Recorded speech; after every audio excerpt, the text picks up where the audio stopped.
Good afternoon and welcome to Close-Up on this Mother's Day, which marks just over 17 weeks from another big day in New Hampshire, the primary. We continue our commitment to the issues and races in 2002 with an ongoing series of candidate profiles in this half hour of Close-Up.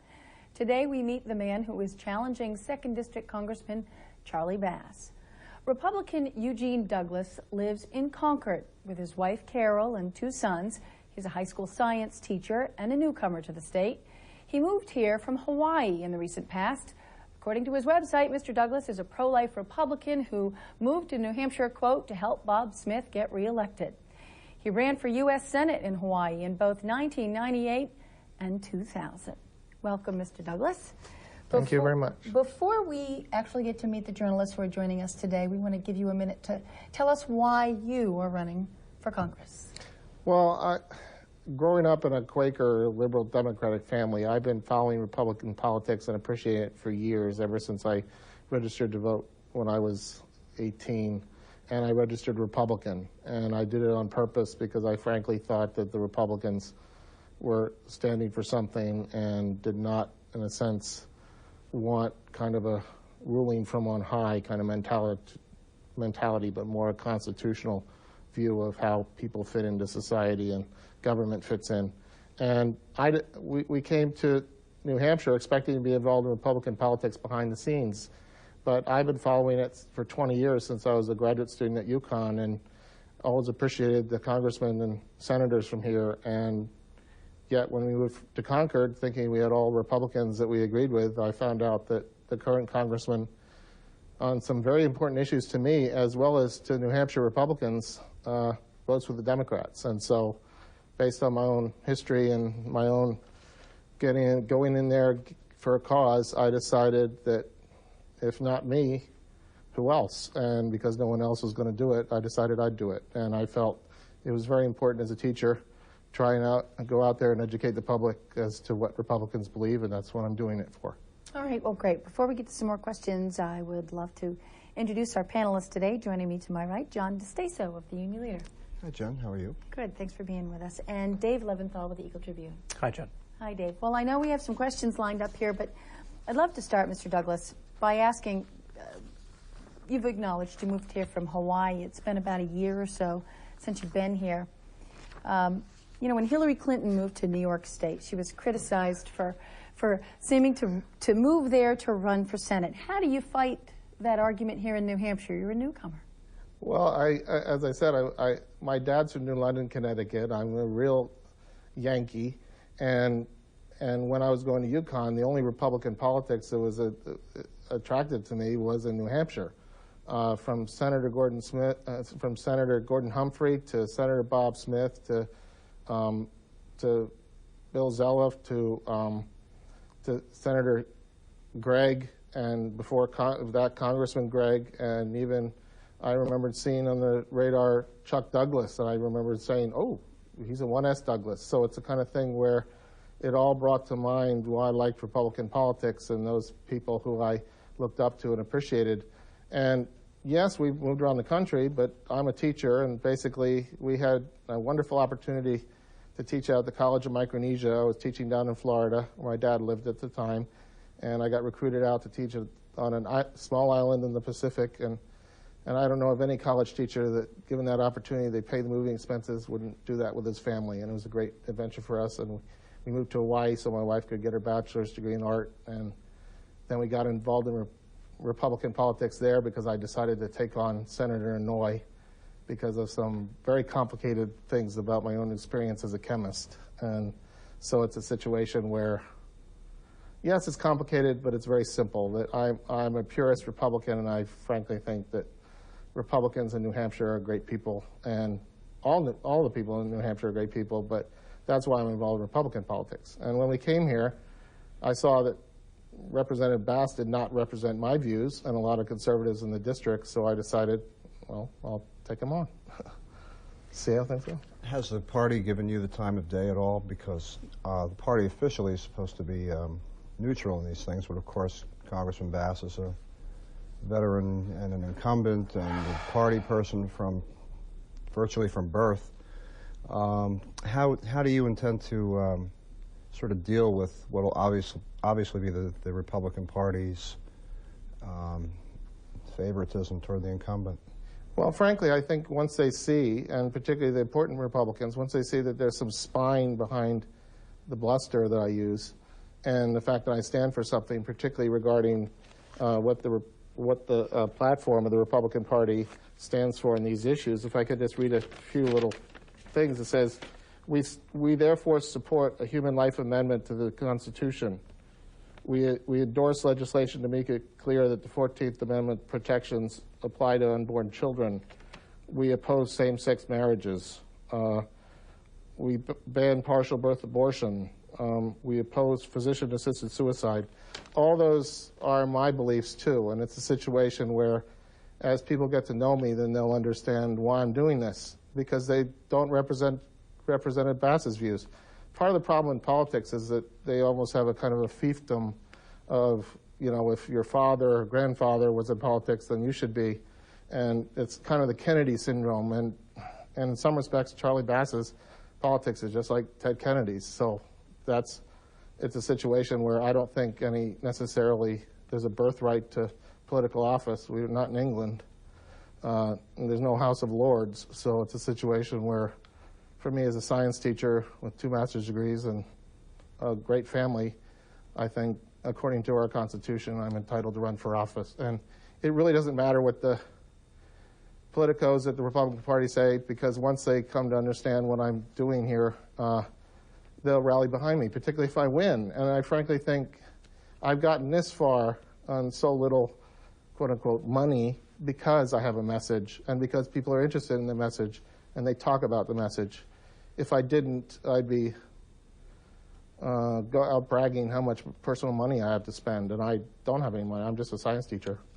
What about the voters of the 2nd District who, over the past 8 years, have consistently voted Charlie Bass into office over some very well-heeled Democrats, and no conservative has really risen up to ever challenge him? Is that any indication to you that the 2nd District, the people of the 2nd District, are more interested in a more moderate Republican as opposed to a conservative? And if not, how do you, without any money, plan to actually get your message out and try to convince people that your message is right?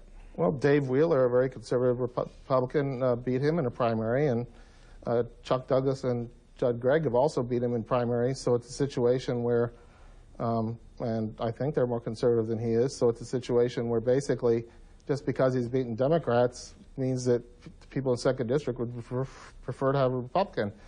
If he wins to go on the general, I'll vote for him, but I'm not going to support him in the primary. And just because there aren't Republicans who care enough about the issues to stand up and be brave in a way, this is a very scary thing to do this. And yet, if I lose, I'll still be a science teacher. If he loses, who knows what he'll do. But the point is, it's a situation where basically I think that the time is now for a change. And this district also has not been known for having congressmen there for 30 years at a time.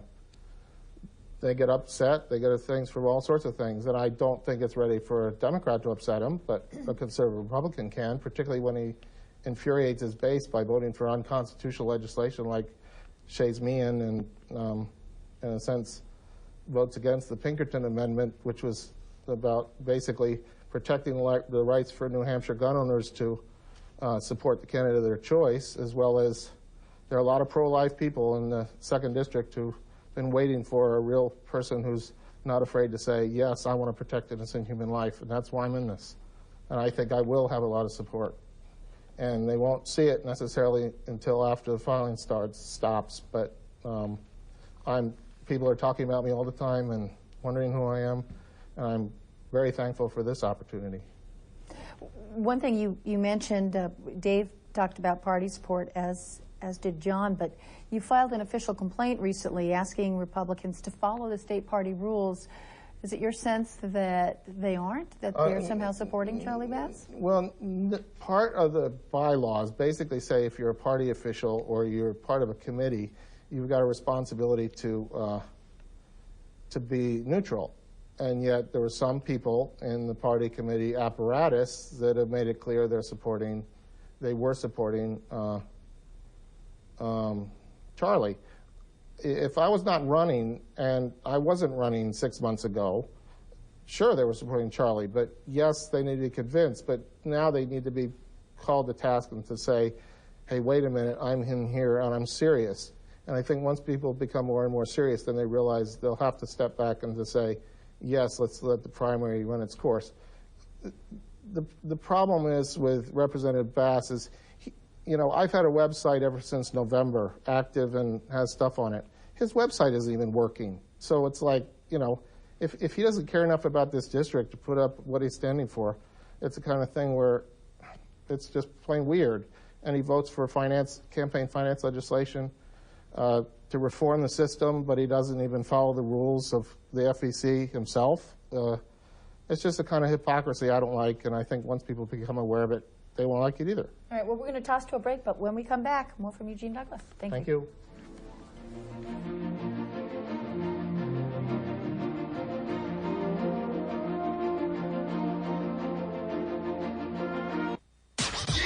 WMUR-TV and the WMURchannel.com are proud to unveil a new home improvement section on the web.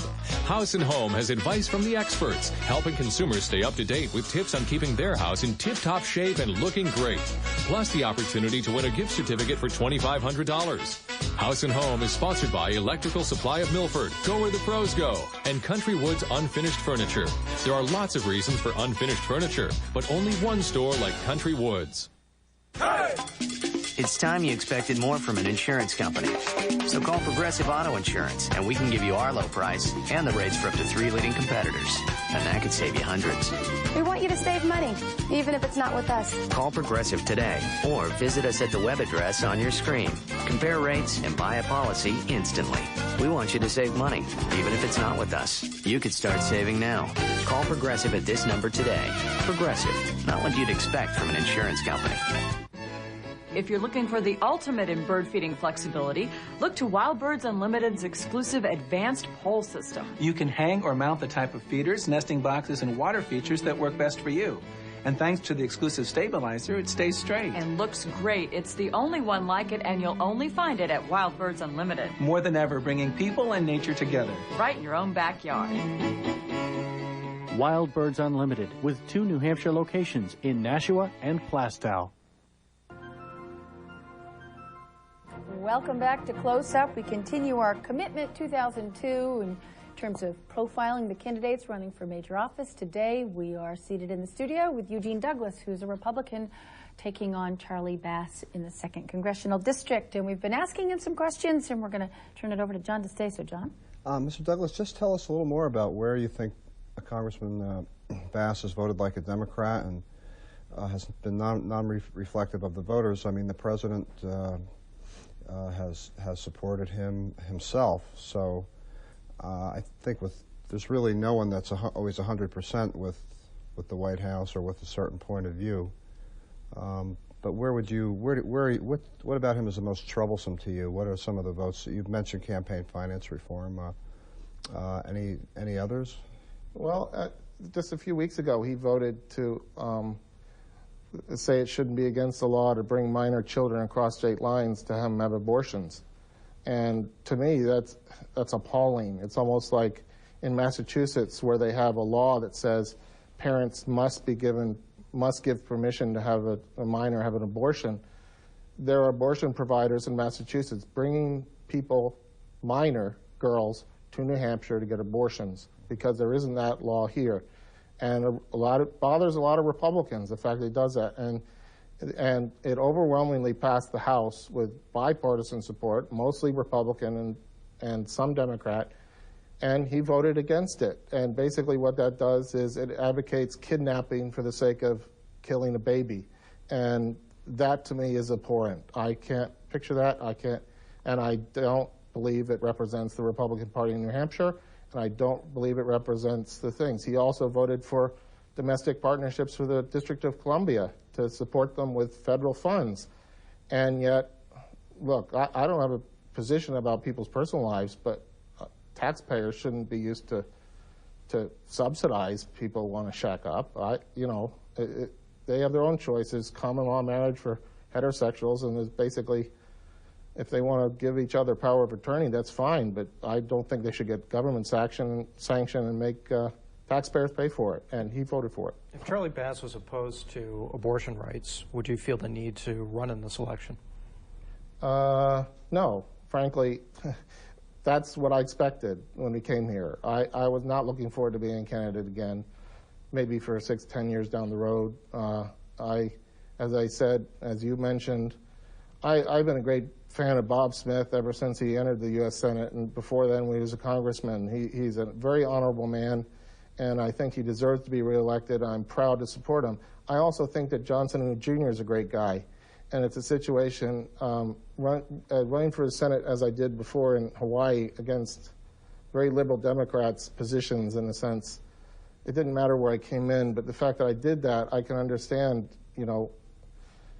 why I would run against Charlie, and yet I can't understand why he's doing it, because he's essentially, I think it's basically people want him out of the House and they don't care if he wins or loses. They just want him to get out of the U.S. House.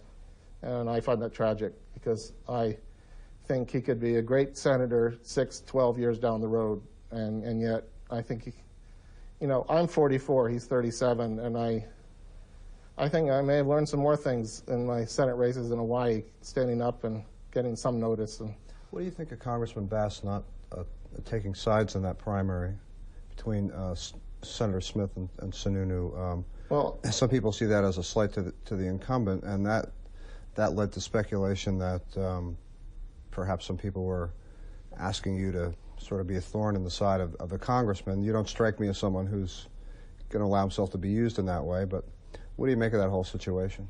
Well, frankly, I don't think incumbents should be involved in primary politics.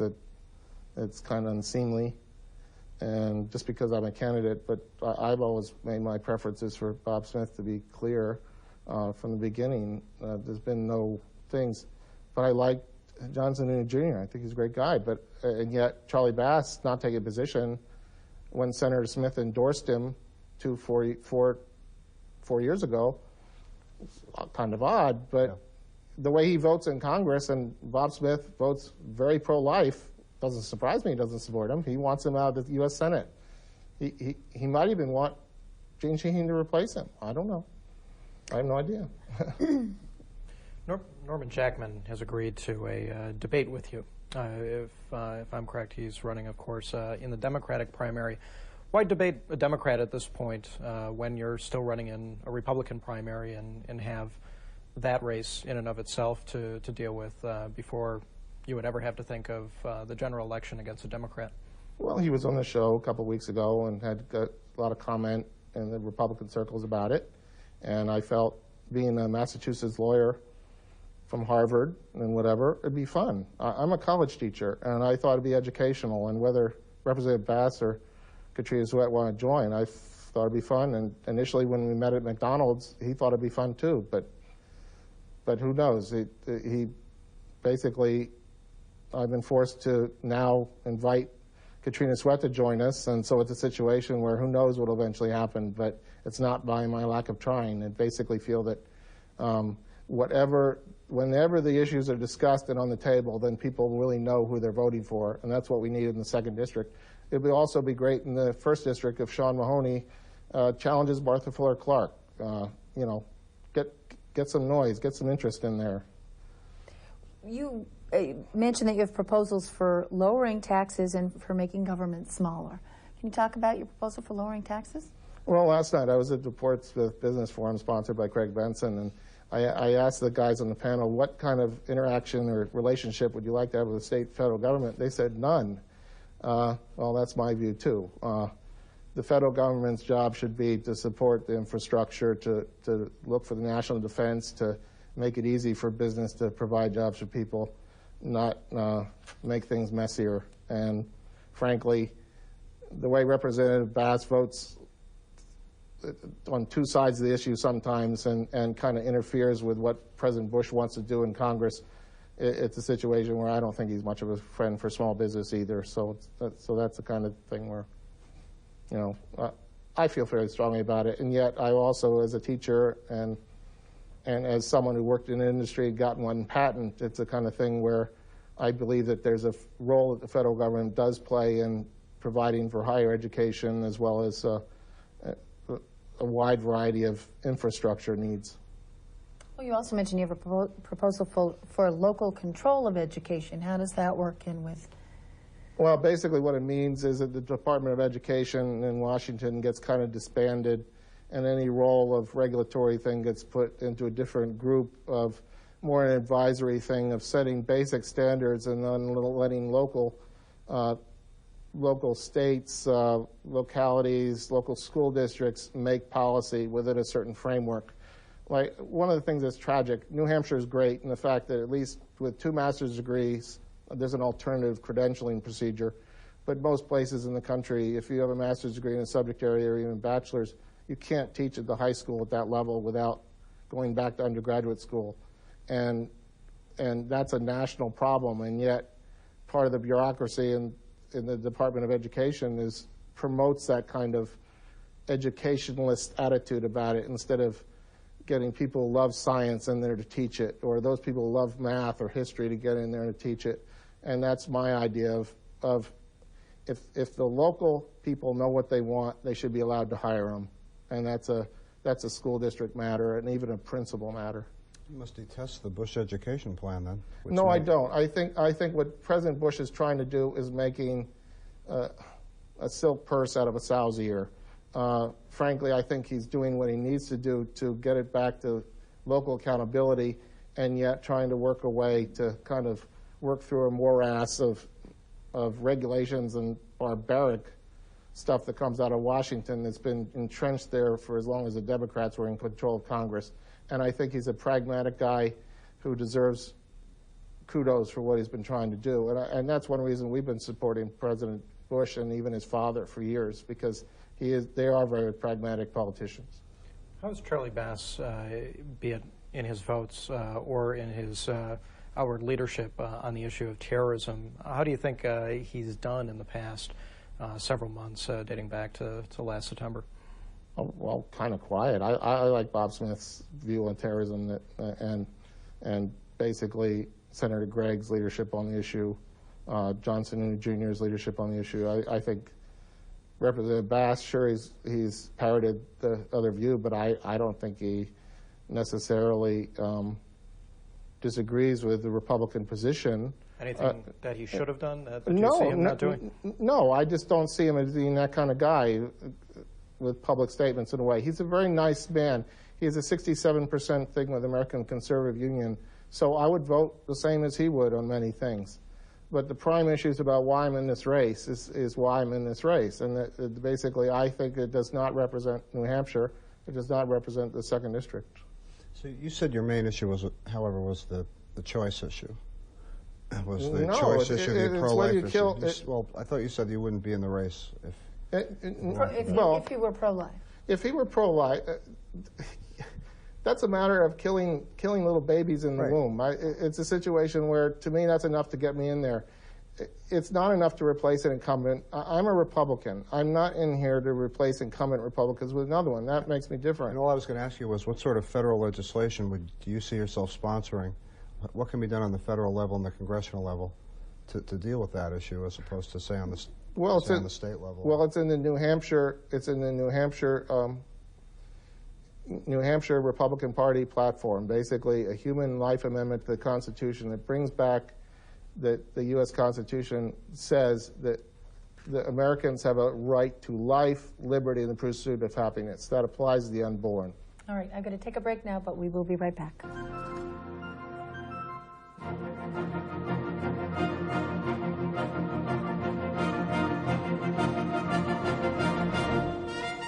More satisfied customers here at Ippolito's Furniture. Yep, they just bought a new Thomasville dining room set. What a great choice. Let's see how they got to this point on my value monitor. I love being value man. Good entrance, right to Thomasville. Now, boom! Here's where they meet the Ippolito's Furniture consultant who answers all their questions. And bam! Right here, the low value price and free delivery throughout New England. That tied it all up. Value man, what are you doing? Nothing. Ippolito's Furniture, Route 3, Meredith, New Hampshire. WMUR-TV and the WMURchannel.com are proud to unveil a new home improvement section on the web. House and Home has advice from the experts, helping consumers stay up to date with tips on keeping their house in tip-top shape and looking great. Plus the opportunity to win a gift certificate for $2,500. House and Home is sponsored by Swenson Granite Works. Do it once, do it with Stone. And Nashua Outdoor Power Equipment, your authorized John Deere dealer. What's that? It's the new Business Review. The New Hampshire Business Review? Yeah, it's got a whole new look that makes it easier to read and easier to use. Look at this, interviews with business people worth knowing about. The numbers is a section that keeps you up to date on economic trends. What's the latest? I haven't seen that before. It keeps tabs on changes in the business community, new products and services, company expansions, people on the move. They still have Flotsam and Jetsam, right? I love those little tidbits about what's going on in the state. Sure, all your favorite sections are still there. There's a lot of business in New Hampshire, and the Business Review has it covered.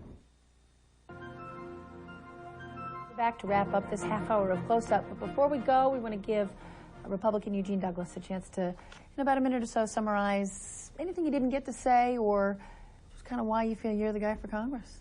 Well, because this is showing up on Mother's Day, I want to say, one, thank God for the mothers that decided to keep their babies alive.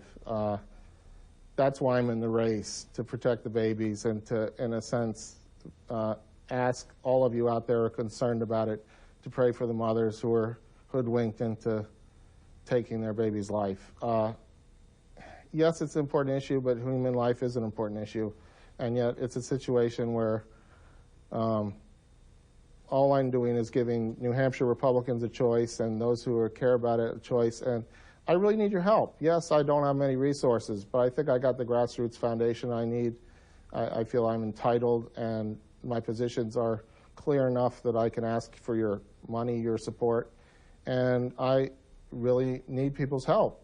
And yet, if, as I said before, if Representative Bass wins the primary, I'll support him in the general because he's much better than the Democrat. All right. Thank you, Eugene Douglas. And I want to thank both of you.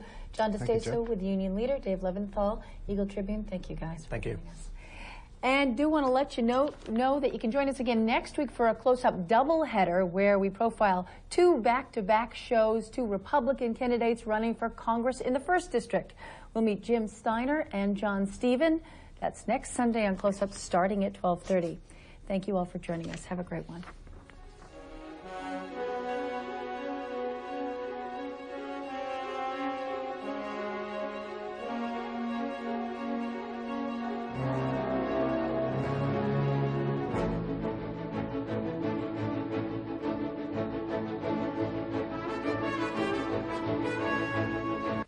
Hello from us.